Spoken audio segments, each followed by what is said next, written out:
জায়গা পানি নাইকিয়া অৰাজকতাৰ সীমা নাইকিয়া স্মাৰ্ট সিটিৰ বাসিন্দাক ডিঙিত চেপা মাৰিলা কিয়া জায়গা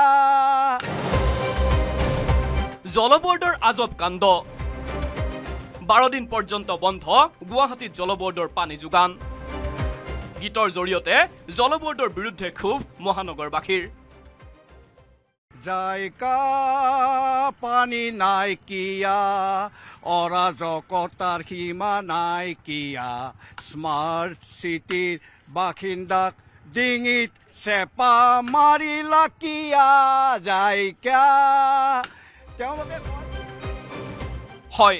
এফালে গুৱাহাটীত এডভান্টেজ আসাম 2.0 লৈ প্ৰস্তুতি আনফালে 12 দিন ধৰি গুৱাহাটীত বন্ধ থাকিব পানী যোগান আঁচনি তিনিটা পৰ্যায়ত গুৱাহাটী মহানগৰীৰ বিভিন্ন অঞ্চলত বন্ধ থাকিব জলবোৰ্ডৰ পানী যোগান গ্ৰাহকসকলক জাৰি কৰা জাননী অনুসৰি প্ৰথম পৰ্যায়ত 12 পৰা 15 ফেব্ৰুৱাৰী দ্বিতীয় পৰ্যায়ত 19 পৰা 22 ফেব্ৰুৱাৰী আৰু তৃতীয় পৰ্যায়ত 25 পৰা 28 ফেব্ৰুৱাৰীলৈ বন্ধ থাকিব পানী যোগান জলবোৰ্ডে এই পানী যোগান বন্ধ কৰাৰ মূল কাৰণ হৈছে পাইপলাইনত ৰবটিক জৰীপ চলোৱা জলবোৰ্ডৰ অধীনৰ লিকেজসমূহ দূৰ কৰাৰ বাবে এই সিদ্ধান্ত গ্ৰহণ কৰিছে বিভাগীয় কৰ্তৃপক্ষই জলবোৰ্ডৰ এই সিদ্ধান্তৰ পিছত এতিয়া পানীৰ সমস্যাত পৰিছে গুৱাহাটী মহানগৰবাসী জলবোৰ্ড আপোনালোক সষ্টম হওক আপোনালোকে এটা বিকল্প ব্যৱস্থা ৰাখক আমি বাৰম্বাৰ কৈ আছো কিন্তু তেওঁলোকে এইটো এতিয়ালৈ কৰি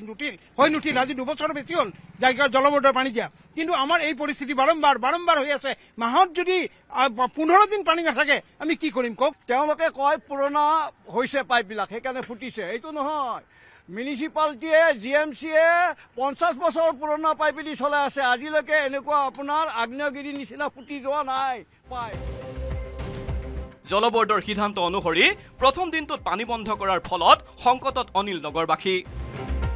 বহু লোকে অফিচ যোৱাৰ সময়তে পানী লাভ নকৰাৰ অভিযোগ অনিল নগৰবাসীৰ জলবোৰ্ডে এই সিদ্ধান্ত লোৱাৰ আগত বিকল্প ব্যৱস্থা নোলোৱাত ক্ষোভ ৰাইজৰ এতিয়া সাপোজ 12 দিন এতিয়া পানী নাহে 12 দিন আমি পানীৰ কাৰণে বেলেগ ব্যৱস্থা কেনেকৈ ল'ম এতিয়া পটককে পানীৰ গাড়ীখন মাতিম বুলি ক'লে মাতিব নোৱাৰি তেওঁলোকেও নাহে কাৰণ যেহেতু ইমান মানুহখিনি আছে ইমান মানুহখিনিৰ ভিতৰত কেনেকৈ তেওঁলোকেও ছাপ্লাই দিব লিকেজসমূহ চোৱাৰ বাবে জলবোৰ্ডে এই সিদ্ধান্ত লৈছে ঠিকেই কিন্তু লিকেজসমূহ দূৰ কৰাৰ বাবে কিমান সফল হ'ব সেয়া সকলোৰে দৃষ্টি থাকিব